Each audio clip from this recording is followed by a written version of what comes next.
This is the animal with the hurt leg. Oh, yesterday, well, he's just been kind of laying around for a couple of days, but you can tell he's kind of walking around on it. And yesterday, this animal, his leg was actually swollen up about twice the size, and the swelling has gone down. And this morning, I was coming out here, and when I got out here, he was actually laying here by himself, and he was kind of huffing and puffing a little bit. So I just went ahead and gave him a shot of antibiotics. I don't think he's sick, but just just in case, I gave him a shot of antibiotics. And you can tell he's actually at the feed bunk right now, taking a little bit of nibble at the feed. He was breathing a little hard, and I was like, his leg is hurt, and whatever else the case may be, right? I got new animals here, and et cetera, et cetera. I don't, and so I just, the thing about me and antibiotics is that if I even think that the animal needs antibiotics, I just give it to him.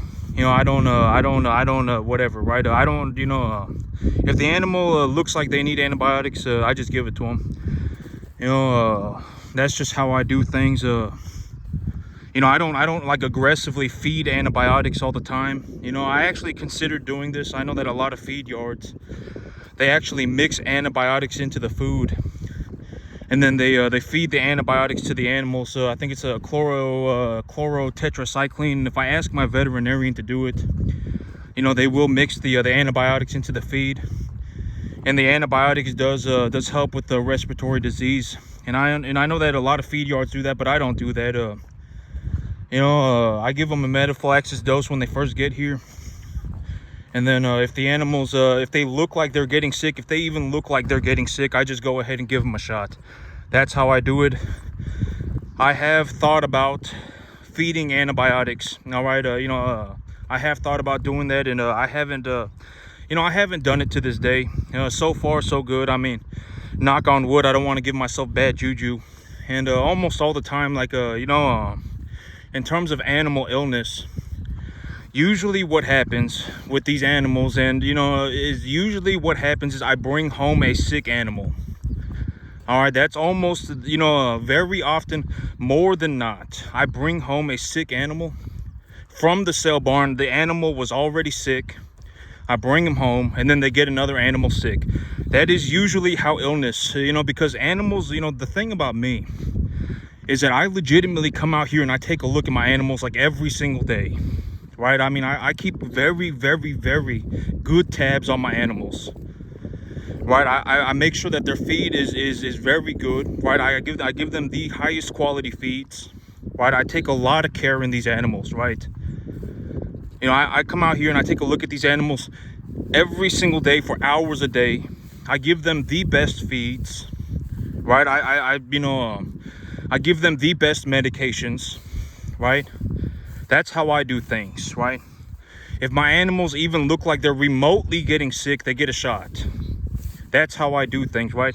Almost always what actually, when I have a sick animal, or when I have an animal die from illness, it's because the previous owner sold a sick animal. And I say, and I talk about this in terms of a reality, that's kind of a prick thing to do, right? I mean, it really is. I mean, why would you sell a sick animal? I mean, you already had the animal in a trailer, and you obviously knew that the animal was sick, right? Then take the animal to a veterinarian. Don't take your animal to a sale barn, right? What are you doing? Take your animal to a veterinarian, right? I mean, but that's how I do things, right? And you can take a look at my grass. My grass it's kind of curling up a little bit because it's been hotter in the last couple of days. But I got about an inch of rain coming in here pretty soon, is what the Weather Channel is saying. But that's how I do things, right? If an animal even looks sick, I give them medication, and I use the best medications. All right, I don't feed antibiotics 24/7. Right, and I use the best medications, and in terms of a feed plan, right? I put the animals on a feed plan that effectively fills their entire rumen with digestible feed, so that they're effectively full all the time, and I don't really have to worry about acidosis, right? And and I can do this very efficiently by growing the feed myself, right? I grow the grass and I just put the animals on it. This is what my grass looks like, right? I'm grazing this grass at about 2 animals an acre right now.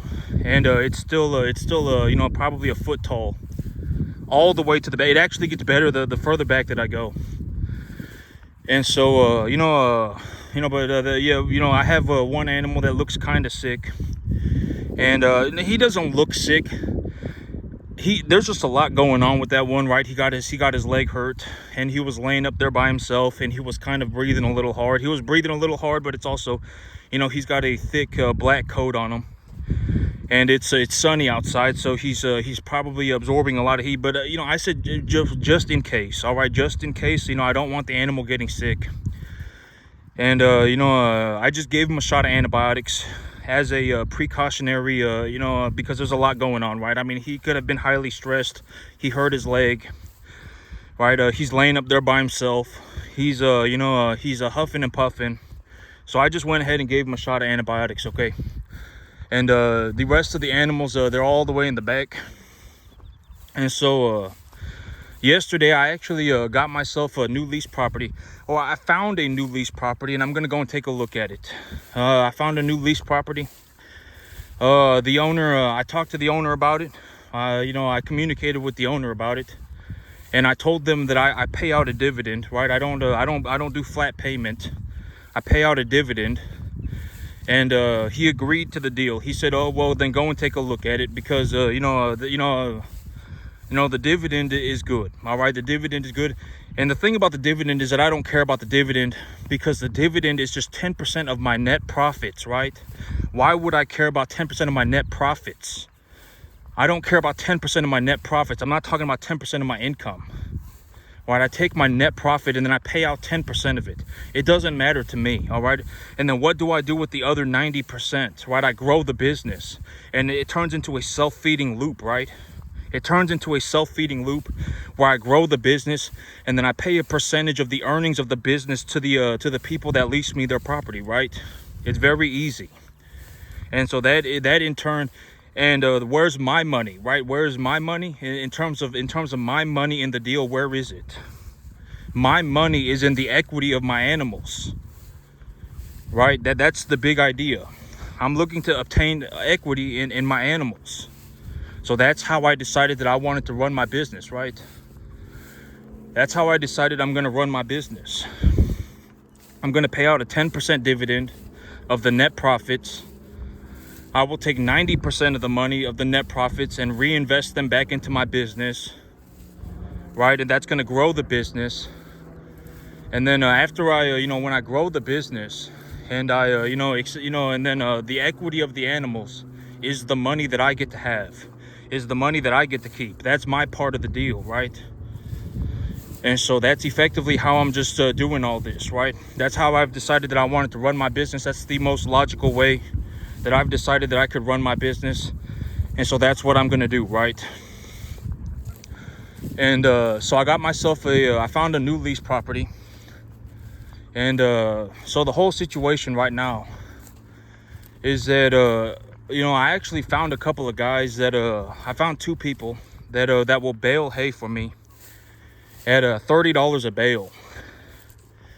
And so you know, at $30 a bale, you know, if I sell these bales for oh,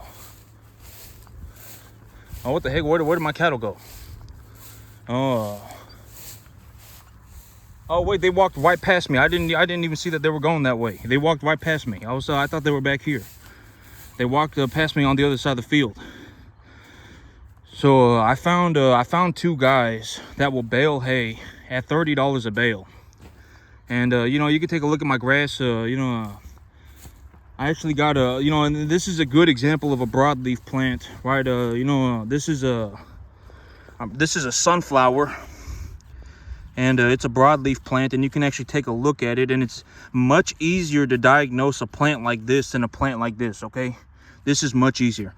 But on my field, like when I take a look at this, and you take a look at the inside of the new growth, you're gonna see that it's a little bit light right there. And that's a when it's a problem with the new growth. That means that there's a deficiency of an immobile nutrient. So there's an immobile nutrient in the soil, and most immobile nutrients most deficiencies regarding immobile nutrients are going to be calcium or sulfur, okay? You know, the macronutrients, nitrogen, phosphorus, and potassium are mobile. And so if the plant needs more nitrogen, it will actually pull nitrogen from the older growth and apply it to the newer growth. But when the nutrient is immobile, the plant cannot do that. So the new growth is affected. And so it's more than likely a sulfur deficiency, okay? But I mean, also, you know, broadleaf plants metabolize more minerals than grasses do, drastically more. So, you know, I got a new lease property, and I found a couple of guys. I found 2 guys that will bale hay at $30 a bale. And you know, the thing is, okay, so the new lease property is 75 acres, and so that puts me at you know, it's about 110 acres. You know, and if I bale hay twice a year instead of 3 times a year, I'll probably get 3 or 4 bales an acre. You know, I'll probably get about a 350, 400 bales of hay, and I pay them $30 a bale. And if I get 4 bales an acre, right? Because if I only bale the hay twice, most years people can bale hay 3 times a year. But if I only bale the hay twice and I graze it, you know, I graze it and I make my money on the cattle. You know, if I pay $30 a bale, I can probably sell the hay wholesale for $50 a bale. And you know, if I sell it for $50 a bale, that means I make $20 a bale. And if I make $20 a bale, and you know, and I get a 350 bales, that's $7,000, right? And if I do that 2 times a year, that's an extra $14,000. And so I take the extra 15 grand, 14 grand, and I can buy all of the grain that I need for the entire year, and probably even the fertilizer. Right, you know, baling hay might act. You know, baling hay is another source of revenue, and the people who bale it for me, you know, if they bale it at $30 a bale, and you know, I bale it twice at 350 bales, I mean, they'd be making like 10 grand, right? They'd be making like 10, 11 grand. And so, you know, they make 10 grand, I make 7 grand, right? But I got other revenue sources. You know, I'm not baling hay as a primary income source, right? I'm running cattle. And so, you know, that'll make me an extra about 14, you know, but you know, that's another revenue source. I found a new revenue source. I could actually generate more money. And if I run it like this, I can actually pay for all of the hay, or not all of the hay. I can actually pay for all of the fertilizer and all of the grain that I need for the entire year by just calling somebody and having them bale my hay. Granted that I actually sell the hay and I actually find somebody who will buy the hay, but the thing about me is that I can undercut the market, right? You know, the average bale right now selling for about you know, 50, 60 bucks. If they charge me $30 a bale, I don't even care if it's $40, right? I don't care if I even make $10 a bale, because I mean, the hay, in all honesty, the hay is if I leave the hay, it's just gonna die anyway. All right, so I might as well bale it. Even if I only make $10 a bale, I would rather bale it. All right, and the guys who bale it, they charge $30 a bale. And I'm like, well, that's good, because the hay price is higher than $30 a bale, right? The hay price is you know, you know, if I had the hay on me right now, I could probably get $50 a bale. You know, but a lot of people, I mean, you know, like when they understand the quality of my hay, I think like when people understand like what they're buying, they, you know, people will buy from me probably, you know, more frequently. I mean, you know, I will probably have a lot of repeat customers. I probably will. You know, because me, you know, growing grass, you know, I really put in a lot of effort into doing this. You know, I put a lot of effort into doing this. I do very well when I do it. I may be one of the best in the world at it. You know, and, you know, I put a lot of effort into this, and I will probably have a lot of repeat customers, right? And I can pay someone to bale my hay, and I can pay someone to haul it away. And, you know, and whatever, I just pay them, and then I make my money, and I can take that money and I can buy grain and I can buy fertilizer for the entire year. I probably can. My expenses are effectively going to go to zero. And I was talking about this for a couple of days now. My expenses are actually tanking. My expenses are tanking and my revenue is skyrocketing.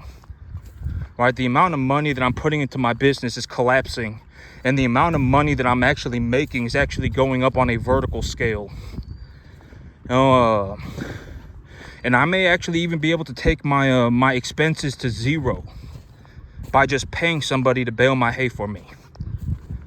All right, you know, if I bale my hay twice a year and they charge me $30 a bale, and I charge $40 a bale to buy it, to sell it, or $50 a bale, or whatever the hay price is, I'll just undercut it and I will give them a better product.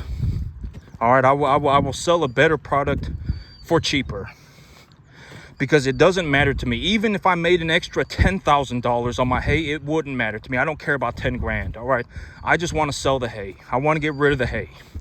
I don't care about 10 grand. All right, you know, I'm not going to sit here and fiddle fart around. Oh my God, if I raise the hay by $10 a bale, then I can make myself an extra $7,000. I don't care about $7,000. All right, you know, I can wholesale the market. I can undercut the market and give them a substantially better product. And I will probably end up with a lot of repeat customers. When they see the quality of my hay, I mean, a lot of people are going to be amazed. Right? I mean, you know, this may be some of the best grass. This may be some of the best grass. All right, and so, you know, but I found two guys that actually bale hay, and they charge a flat fee per bale. They charge $30 a bale. I got myself another lease property. I'm gonna go and take a look at it this weekend. Here's one of the animals that's gonna be going to market here pretty soon. Take a look at him. I fed them a little bit of grain. They can eat it if they want. But here's the animal again. You know, this is the animal that I gave the shot of antibiotics to. And this is what I mean by, you know, even if they even look like something's going on, I give them a shot. You know, you take a look at him and he kind of just look a little wonky, right? And he's kind of hobbling around on the leg. You can see that back right leg on him. He's kind of hobbling around. So I just went ahead and gave him a shot of antibiotics. I don't want to risk it. And so I gave him a shot of antibiotics, and you know, but I found a couple of guys that will bale hay at $30 a bale. You know, if I bale the hay twice a year and I charge and I undercut the market, and you know, right now hay's selling for about $60 a bale or $50 a bale, or even if I match the lowest price hay and I give a substantially better product, then my hay will probably sell. And even if I make $15 a bale, if I make $15 a bale and I harvest 700 bales of hay, that's like a, you know, that's like 20 grand, right? I mean, you know, what's 15 times 700? All right, excuse me, that's like 10 grand. That's like 10 grand. All right, that's an extra $10,000. And it's like, oh my God, well, if I charge an extra $10 a bale, then I could make an extra, I don't care. All right, I don't care about the 5 grand. I don't care about the 7 grand. I don't care. You know, 10 grand is not going to do anything.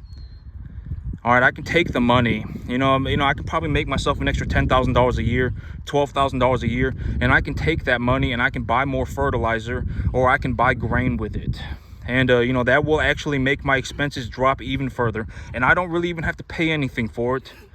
Because when I pay $30 a bale and I sell it for $50, why would I care about the $30, right? I don't care about the $30. And I'll just pay the guy who's baling it, and I'll just pay the guy who's hauling it, right? And they'll both make whatever, $10,000 a year extra off of me. And when I have more, you know, when I have more land and et cetera, when, you know, I will more than likely have more land. Okay, I will more than likely buy more land, and you know, I will work on you know, having more land and et cetera, and then I can pay them, you know, whatever, right? There's more opportunity to be had. Right, you know, if they charge $30 a bale, if they charge me $30 a bale and they harvest 700 bales a year from me, I'm paying them $21,000, right? I mean, what's 7 times 3? That's $21,000, right? I'm paying them 21 grand, so that's good for them too, right? I mean, you know, they work 5 days a year for me. They come in and work on my field 5 days a year, and they make 21 grand doing it. But on the other hand, I also make about $10,000, right? Granted that I actually sell the hay, and with that $10,000, or, you know, and realistically, I will probably even be able to get $50 a bale or $60 a bale. I probably will. The hay market is kind of sitting at around, you know, in the summertime, and the hay market is kind of sitting at about $60 a bale, All right, that's about what it's sitting at. It's sitting at about $60 a bale. And if I get $60 a bale, that means I make 20 grand as well. They make $30 a bale and I make $30 a bale. And then I pay the guy who's gonna haul it away for me, and I just have them haul it away to wherever it needs to go. And, you know, I pay them their fee. Right, and it's like I make 20 grand, my baler makes 20 grand, and the guy who's delivering it makes, you know, whatever, 10, 20 grand as well. Right, very easy stuff, right? And so I actually have a new revenue source. And so, you know, I would think, and I would estimate that I probably make about $20,000 a year off of this with just what I got. And when I expand, you know, I will be expanding my business, right? I will be expanding my business. That's the big idea. I will be expanding my business, but my expenses are practically going to go to zero, you know, with this new revenue source, because this revenue source is effectively more money where I didn't have any, right? I got a helicopter going over me, but it's like, let me wait until the helicopter passes by. Uh-oh, this animal having some severe diarrhea. That's not good, but I mean, they're still eating the feed. So, you know, until they really get used to the feed, they're probably gonna have some diarrhea. But that's the thing about this hay, right? If I don't bale the hay, then the grass is just gonna end up dying when it gets hot, right? I mean, you know, if I don't bale the hay, then I don't make anything. The grass is gonna die. If I pay somebody to bale it, then it's $30 a bale, and I can probably sell that bale for $50 or $60. I probably can. So I don't care. All right, you know, the $30, I don't care about the $30 a bale. All right, I'll just pay them their 20 grand or whatever it is. Right, and then I'll make my 20 grand, 10, 20 grand as well, and then I will use that money to effectively buy grain or whatever else, fertilizer or whatever else it will be. But, you know, as of right now, you know, and I got myself a new lease property. I'm going to take a look at it this weekend. I communicated with the owner about it, the dividend and everything, and he said, okay. And so, you know, and so I'm going to go ahead with this. And, you know, I probably got about 110 acres, 120 acres, about 100 acres of a lease property. I probably got about 100 acres. And on the 100 acres, I will more than likely bale about, 3.5 to 4 bales per acre at 2 times a year. So effectively about 750, 800 bales of hay a year. I probably will. All right, you know, if I bale if I legitimately got 2 bales of hay per acre, and it was a relatively decent, even if I'm grazing it at 1 animal per acre, I mean, that would be kind of pathetic. I'm gonna get more than 2 bales an acre, okay? I'll probably end up getting close to 4, 3.5 or 4, granted that I have some decent weather conditions. All right. And so, you know, with the 700 bales, if I make $30 a bale, I mean, and the baler makes $30 a bale, I cut the baler a check for 20 grand, and I get a check for 20 grand. And that's more revenue where I didn't have any, right? If I don't bale the hay, then the hay's just going to die. If it comes down to it, I can just legitimately just undercut the market with a very high quality product. And then I just make a boatload, you know, I just make all my money back. It doesn't matter. Right, I can undercut the market if it comes down to it. If I legitimately just need to make my money back for selling or for paying the baler, all right, it doesn't matter to me. And I probably will end up with a lot of repeat customers. I probably will. My hay is very high quality. All right, I grow some of the best grass in the world. All right, my grass is extremely good, and I have a lot of biomass. I'll probably, even if I'm grazing it at 1 animal per acre, I will still probably harvest over 3 bales an acre. I will probably end up harvesting about 700 to 750 bales off of the 100 acres, over the year. I probably will. It might even be a little bit more. And, you know, I can just pay my baler, and I can pay the guy who's hauling it for me. And then I can just make my cut on it too. And then I can take my cut and I can just buy supplies that I need. I can buy grain, I can buy fertilizer. It doesn't matter to me, right? And in this situation, my expenses are going to collapse. My expenses may even go negative. All right, my expenses may legitimately go negative. All right, the amount of money that it's costing me to run my farm is collapsing. It is literally going downhill, and my revenue is actually skyrocketing. The amount of money that I'm generating is actually going up on a vertical scale, and the amount of money that it costs me to do this is actually collapsing. All right, and it's happening simultaneously. And so, that's something else that I figured out yesterday. I was taking a look at different opportunities, and I was like, what should I? I've been taking a look at different things, and the owner of the property, in terms in as a part of the lease, wants me to bale hay because, the city is effectively going to give him his agricultural exemption, more likely to give him his agricultural exemption if he bales hay on it, right? And so, I was looking at baling hay, and I found a couple of dudes that bale hay for $30 a bale, and I was taking a look at the overall market, and I was like, I can probably get $50 a bale for this. Right, I could probably do $50 and I can just wholesale it. And my hay is very high quality, maybe some of the best in the world. And so I will probably, and if I legitimately undercut the market with a very high quality product, I will probably end up in a situation where I have a lot of repeat customers. I probably will. Right, because why would you not buy my hay? Right, why would you not? The quality is better and the price is lower. I'm a very reasonable individual. I'm not going to come up with some worthless scheme for an extra 10 grand. I don't care about 10 grand. All right. The big idea is that when I do this, I can generate more revenue where I didn't have any. And then I can take it and effectively I can just use that to float my expenses. Right. I can buy grain with that money. I can buy grain with that money. And when the weather gets really hot, I can just feed grain. And the hay was going to die anyway. Right. The grass was going to die anyway. I'm not, if I don't bale the hay, the grass is just going to die when it gets hot. And so I might as well just pay the guy to bale it for me. Even if I undercut the market, I will still probably make $20 a bale. And if I make $20 a bale, that's an extra $14,000 to $20,000 a year for me. I can take that extra $14,000 to $20,000 a year, and I can buy whatever it is that I need. I can buy fertilizer, I can buy grain, I can buy whatever it is that I need. And that, and the thing about it is that if I did not do that, then the grain, then the grass would just die anyway. It wouldn't matter. I don't get to keep the grass. The grass dies anyway. So, I was taking a look and I was like, this is actually a good idea. This is a good idea. I got a couple of guys that are willing to do it.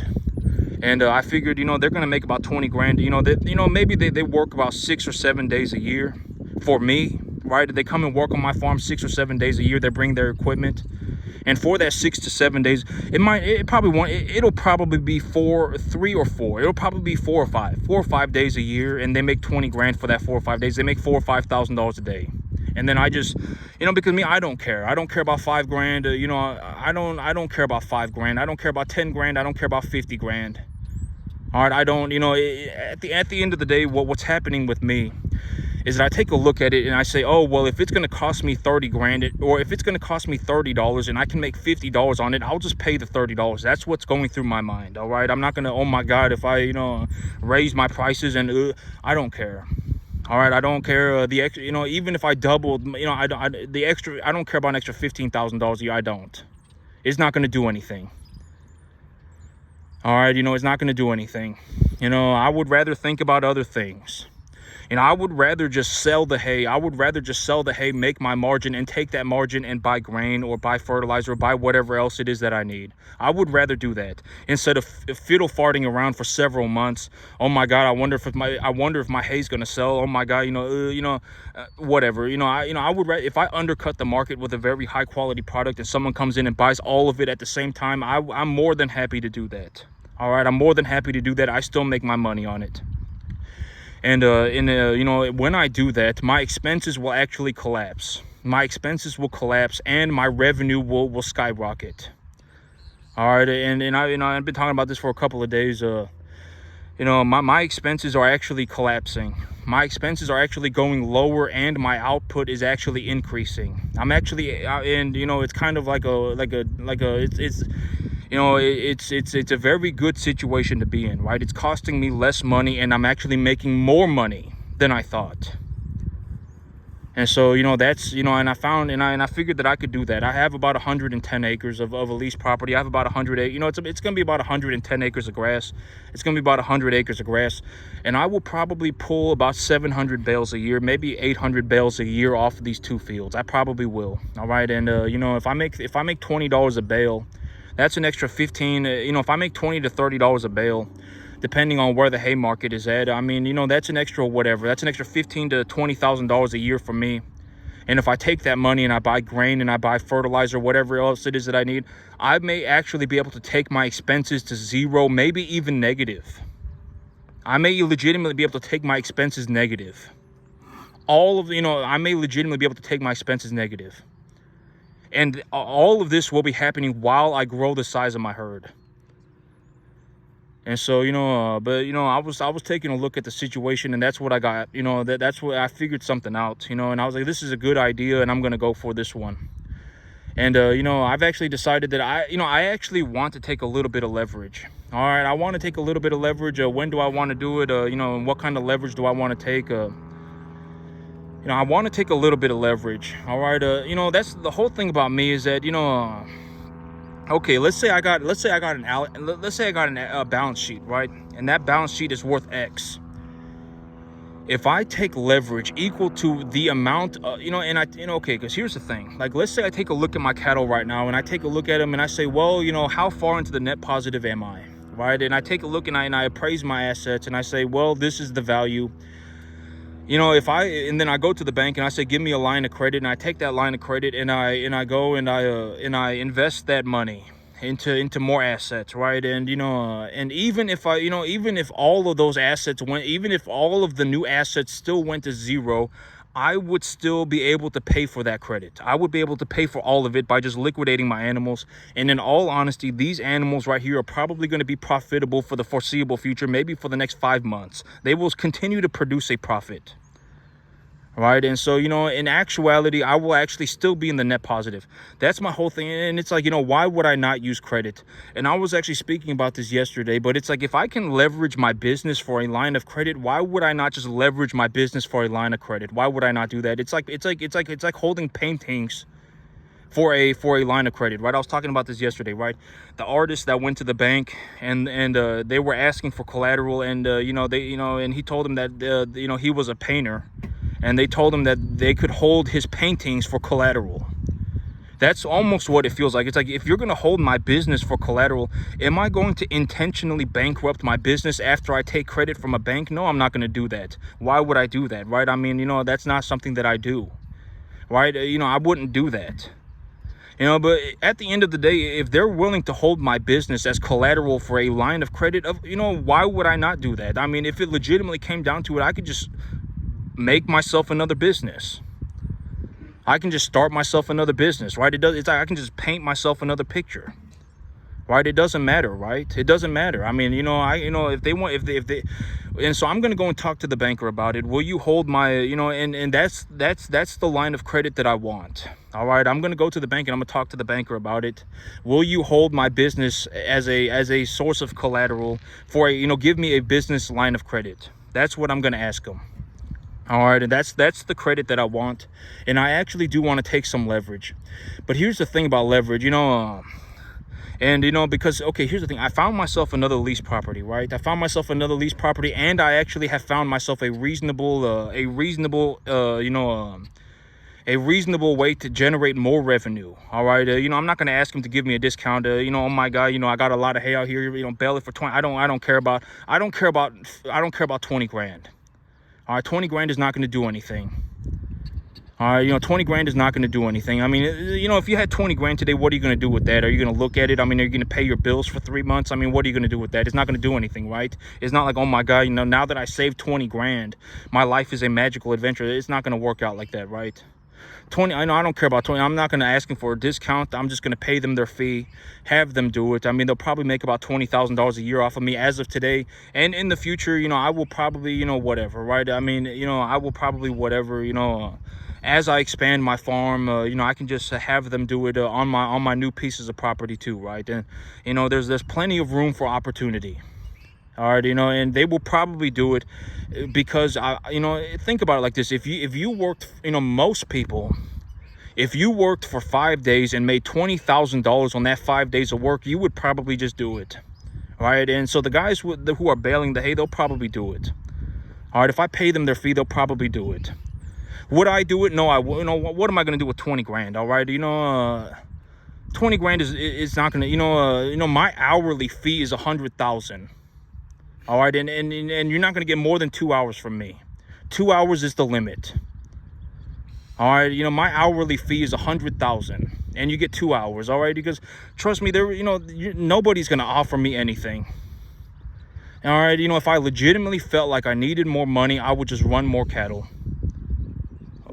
in all honesty, you know, and I'm not looking to sound like a prick, or I'm just being honest about it.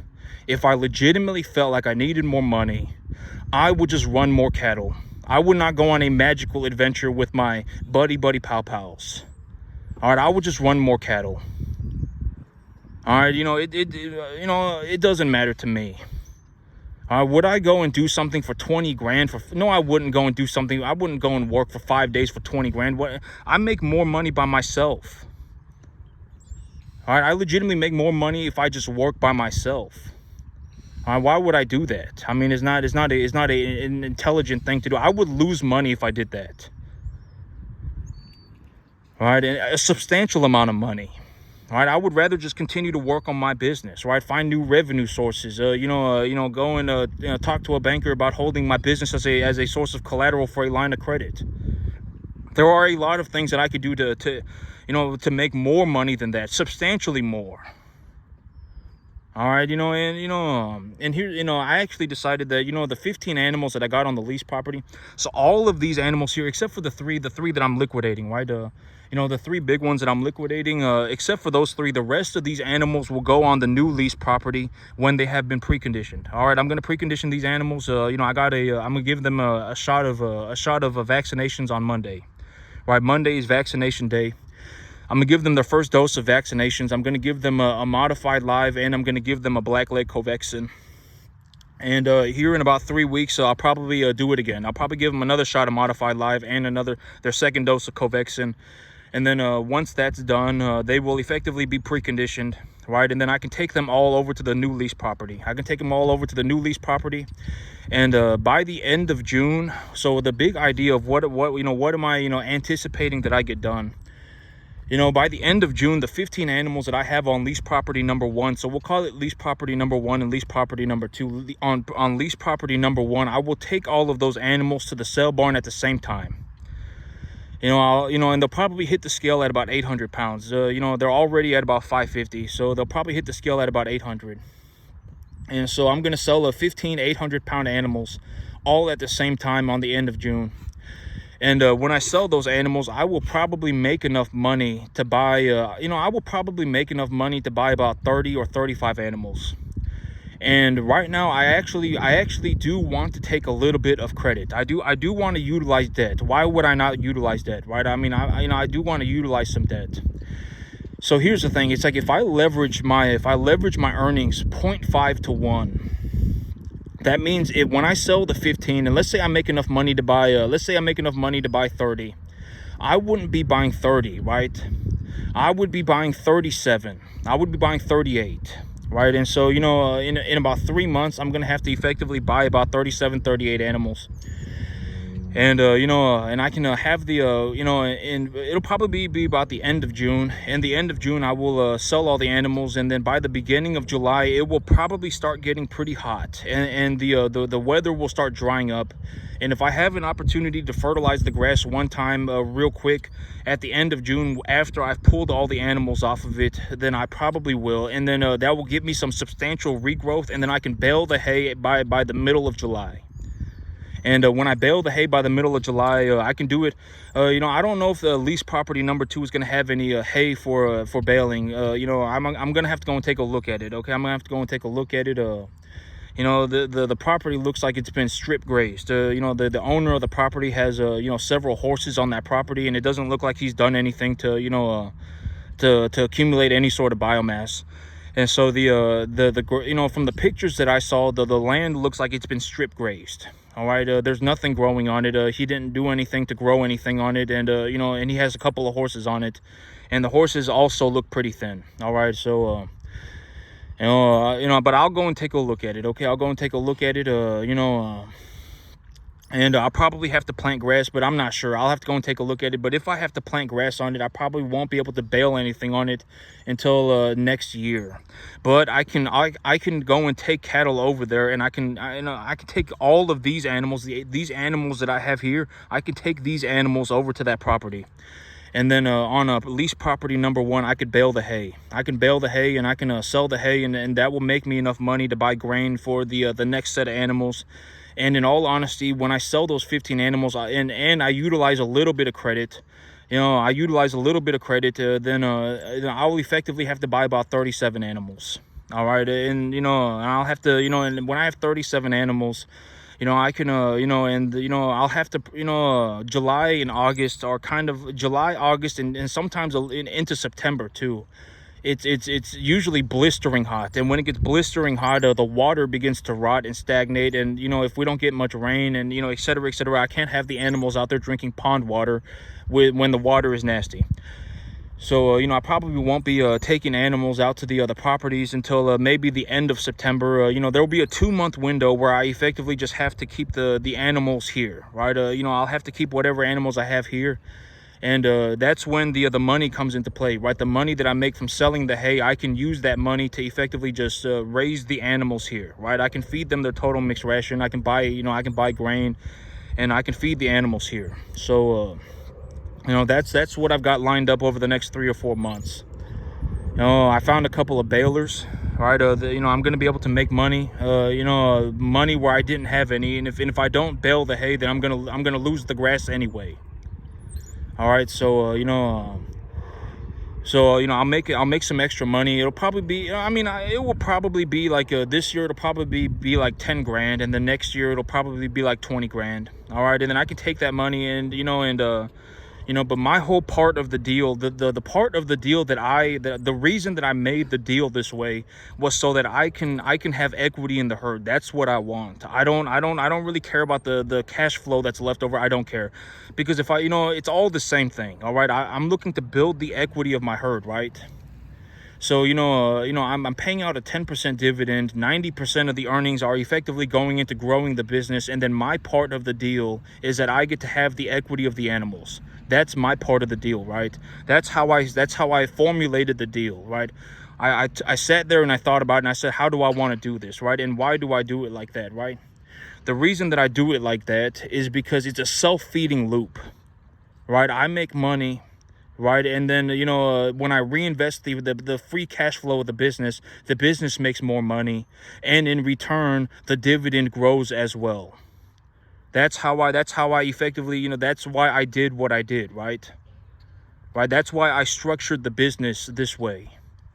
All right. Because at the end of the day, it's whatever, I'm looking to grow the equity of my herd. Right. And I've already said, if I lose an animal, then, then the expense of that animal effectively gets taken out as an expense for the business, right? And so that's, so I'm effectively looking to grow the size of my herd, keep the equity of my herd. A mass proportion of the earnings of the business will go back into being reinvested in the business to increase revenue, and then there will be a dividend payout of the net profits, right? And that's how I structured the business. Right, that's how I decided that I was gonna run this business, right? And so that's how I did it. And so I got a few things ready to go. But my expenses are actually gonna go borderline zero.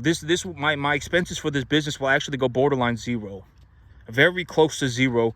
Maybe it will go like I will legitimately cut my business expenses by like a 75% over the next 3 months, and over the next year, I may even legitimately be able to take my business expenses negative. I may legitimately be able to take my business expenses negative. So my expenses are collapsing and my revenue is skyrocketing. All right, and this is how I did it. This is how I structured my business deal. Right? This is what I do with the money. I found a new source of revenue. This is what I've determined, right? This is how I'm gonna do it, right? And but that's a couple of things that I got done over the last 24 hours.